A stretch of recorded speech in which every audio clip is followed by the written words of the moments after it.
Hello everybody, I'm Paul Beckwith, and what I want to talk about in this video is a paper that was just published recently by Bill Ripple and his people called the 2025 State of the Climate Report, A Planet on the Brink.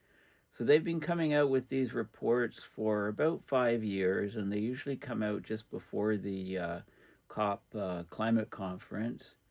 And they're very candid. They don't hold back on any punches, and they really give a good update on sort of the present state of the climate. My only complaint really with their is that they don't really address carbon dioxide removal. They talk about natural sinks of carbon and how to enhance them, but they don't talk about it per se as carbon dioxide removal, methane removal, which are going to be a vital part of what we do in the future to try to preserve the human experiment on this planet. They also don't talk about solar radiation management, things like sulfur aerosol injection, which I think personally are going to be absolutely vital, part of the toolkit of what we do to try to claw our way back to some sort of stability on this planet. So let me get right into the paper, and it's chock full of good illustrations and diagrams, and it's well worth having a look at this paper. It's open source. I'll provide the links. It was just published October 29th. I did talk about a preprint in some previous videos, but I think this paper is very important, so I want to address the version that just came out. Okay, so big author list. Oxford University Press published it in Biosciences. So, have a look at the language they're using. We're hurtling toward climate chaos. The planet's vital signs are flashing red. Human-driven alterations of the climate are no longer future threats, but are here now. This unfolding emergency stems from, says, failed foresight. I'm not sure about that. Political inaction for sure. Unsustainable economic systems for sure.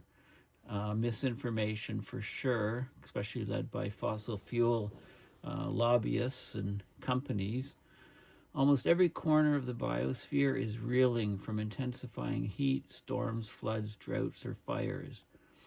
The window to prevent the worst outcomes is rapidly closing. I mean, they say that, but we're actually seeing some of the worst incomes, that are, and it builds up cumulatively.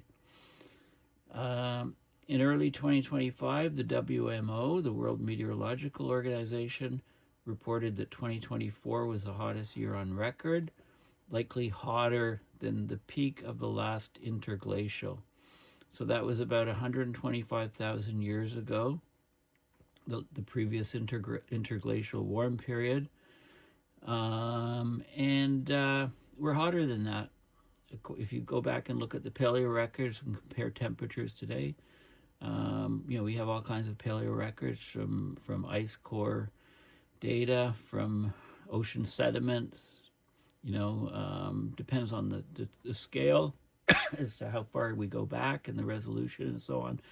Those are all questions, but we're cross-referencing lots of these paleo records to get reasonable confidence that we know what we're talking about. Of course, rising levels of greenhouse gases are the driving force behind this escalation, and they're rising at record rates. So I like how they say that they speak candidly in this report to fellow scientists, policymakers, and humanity, the public at large.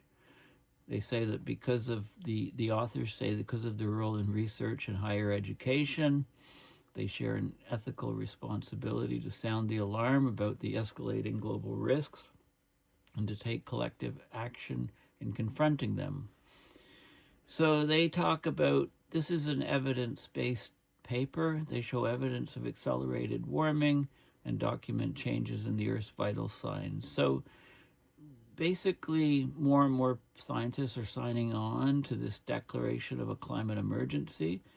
15,800 scientists signatories worldwide, and they've examined the recent extreme weather disasters and discussed the physical and social risks and so on. So there's lots of, this is a large body of work. And if you look at all the vital signs on the planet, look at things like surface temperature, ocean temperature, sea ice records.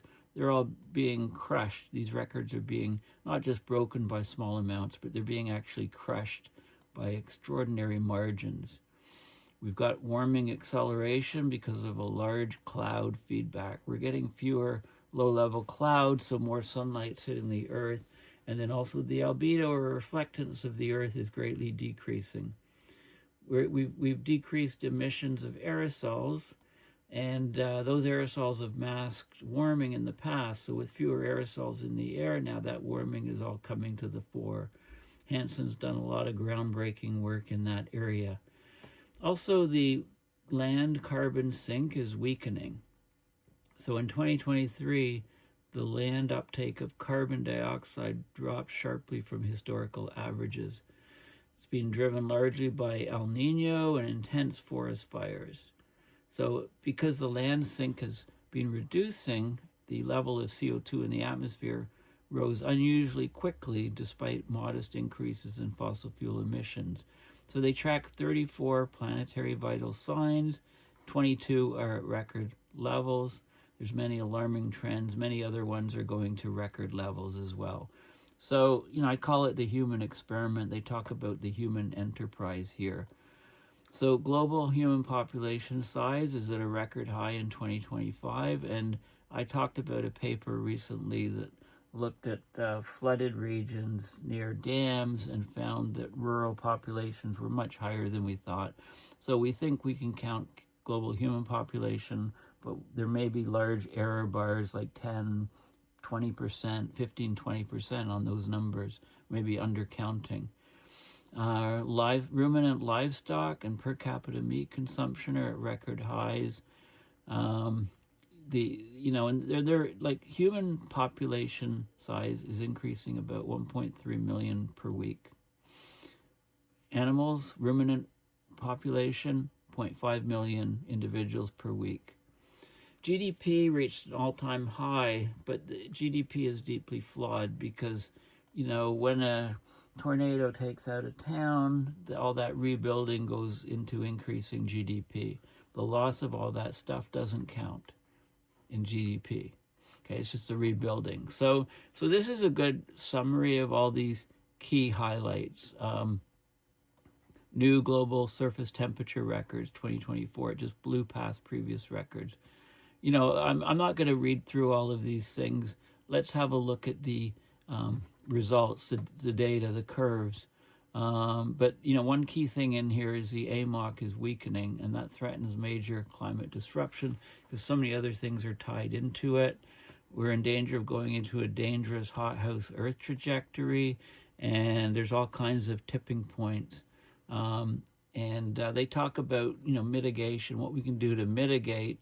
They talk about some basic things, but they don't talk about carbon removal, and they don't talk about solar radiation management, and that's a big drawback of this paper because those things I think are going to be vital. They look at all the different categories, but let's have a look at the graphs because those depict things the best. So this is 1980, 1990, 2000, 2010, 2020, and present. Okay, so this is human population, well under 5 billion in 1980, over 8 billion, 8.2, and rising. And I said this, we could actually be up here already because we're undercounting rural areas. The fertility rate is dropping, okay? So it's down to, these graduations are 0.25. So this is 2.25. 2.1 is replacement. We're still above replacement, but the fertility rate's dropping. So that should taper off the population growth. The ruminant livestock, what are ruminants, you may ask? Well, ruminants are, it's the cattle, sheep, antelopes, deer, giraffes, their relatives. It chews the cud. and regurgitates. That's what the ruminants do. So they eat plants and they regurgitate. So the ruminant livestock population's growing up, very, very fast rates, no sign of any of these things stopping. Per capita meat consumption, kilograms per year. The average human on the planet eats over 45 kilograms of meat per year. Okay, and that's just a nice straight up curve. It tapered off a bit during the pandemic. Look at world GDP. Little glitch for the pandemic, but it's on a concave up curve. It's increasing at accelerating rate. And like I said, climate change is helping this GDP continue to rise like this. So it's not, it's ridiculous to just consider GDP. You got to think about how much of GDP went into rebuilding things that were destroyed by extreme weather events, massive superstorms, etc., wildfires, right? Because that component isn't taken out, and that's a big, huge problem and oversight. Global tree loss cover, both from landscape clearing and from wildfires, is rising. It's on a tear upwards. Had some very bad years, and it's dipped, but look at the trend. The trend, just draw a linear curve through this. The trend's going up and up and up. Brazilian Amazon forest loss has decreased slightly, so that's a good thing. Look at energy consumption, exajoules per year. Solar wind, 31 times lower than fossil fuel. Oil, record heights. Coal, record amounts burned. Gas, record amounts burned. All of them still going up. I mean, we're just not going to reduce this. We're just going to burn until, say, the heck with the consequences. I mean, there's no sign of this slowing at all.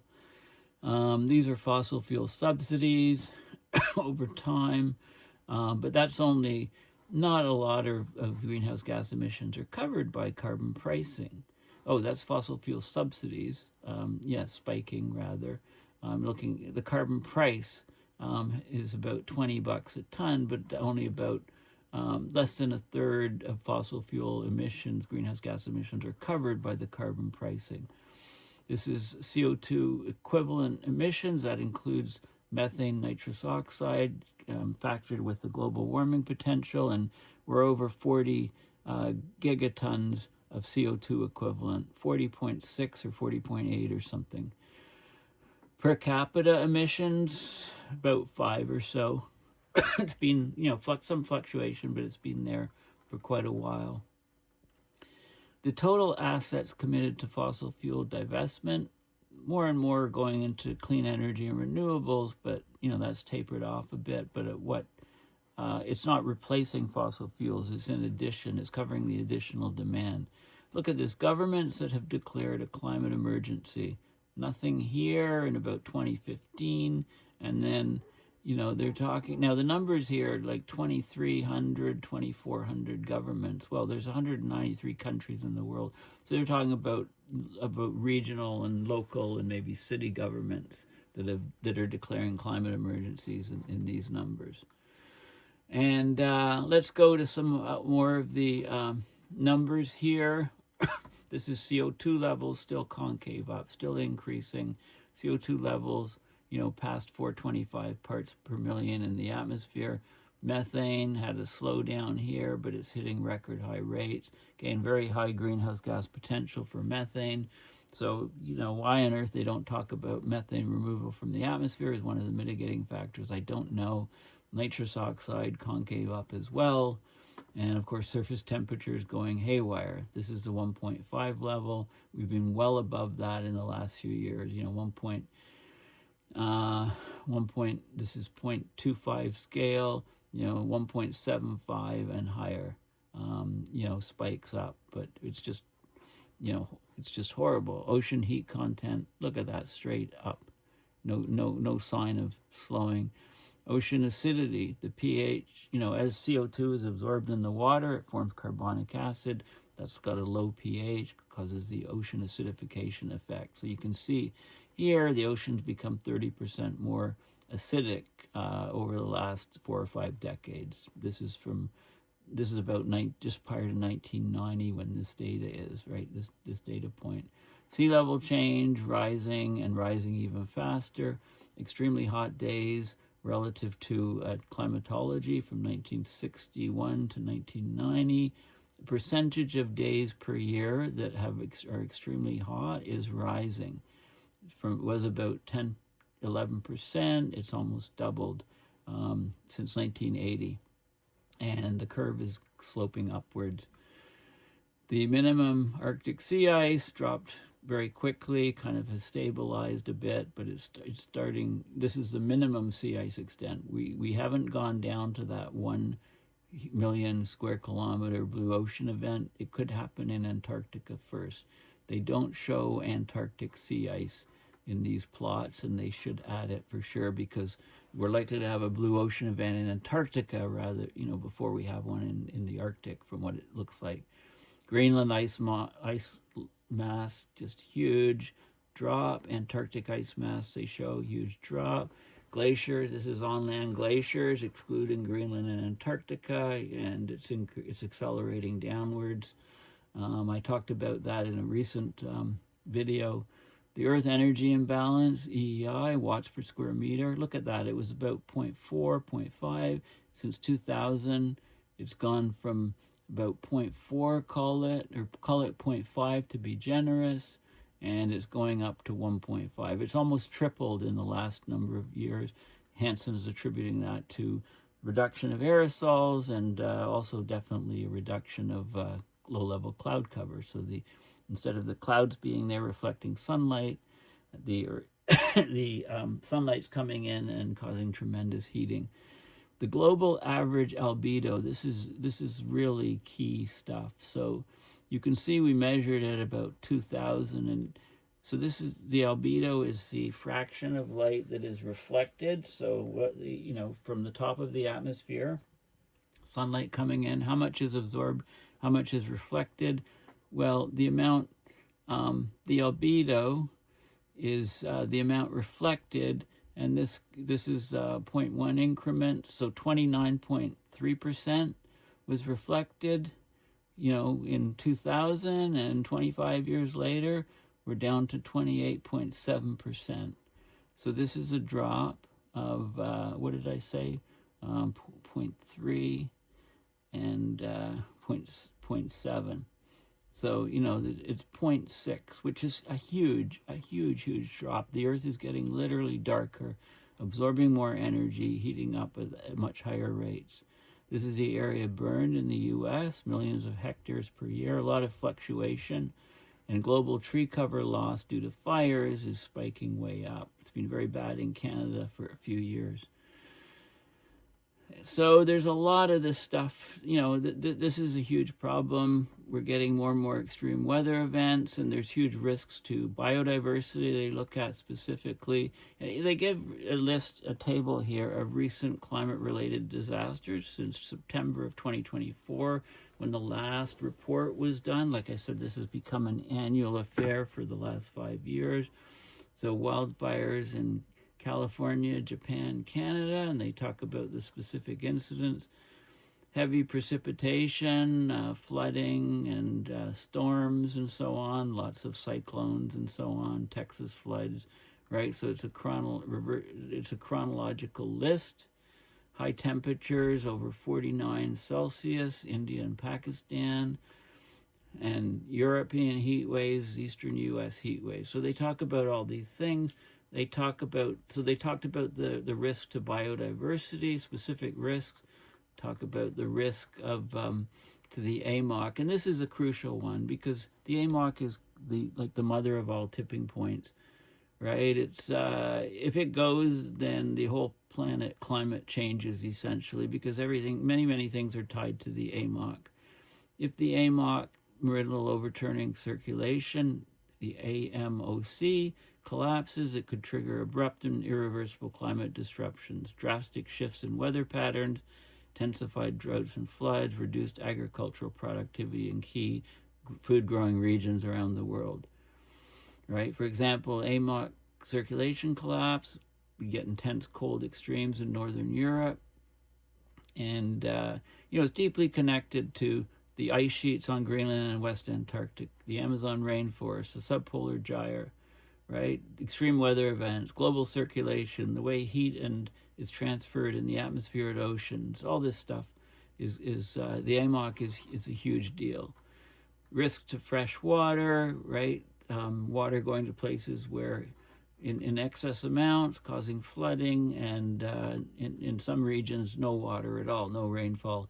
Look at Tehran at the moment. It's getting closer and closer to day zero when the city runs out of water, drinking water. And we have a risk of going into a hothouse. For more than 11,000 years, Earth's climate's been stable during the Holocene, following the end of the last ice age, right? So this climate calm, let the human experiment develop, let the human trajectory develop with agriculture, permanent settlements, rise of human civilizations, population. But global temperatures and hydrologic conditions fluctuated only slightly, so it was a benign environment for humans to thrive.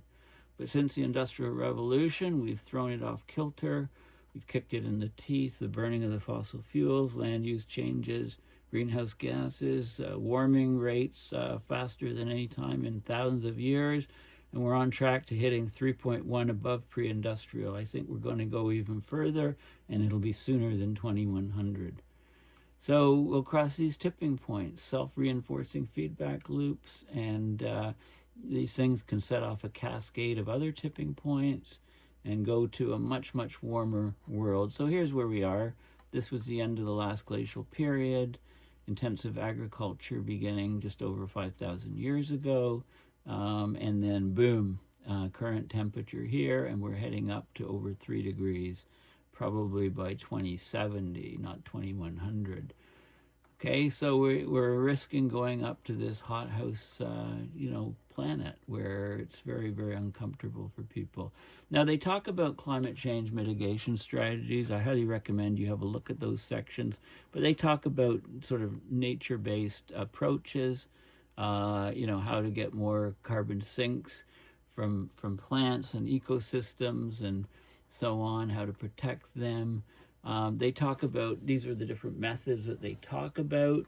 So different types, this is all energy, right? Solar, wind, and so on, nuclear, they talk, reduce conversion of forests.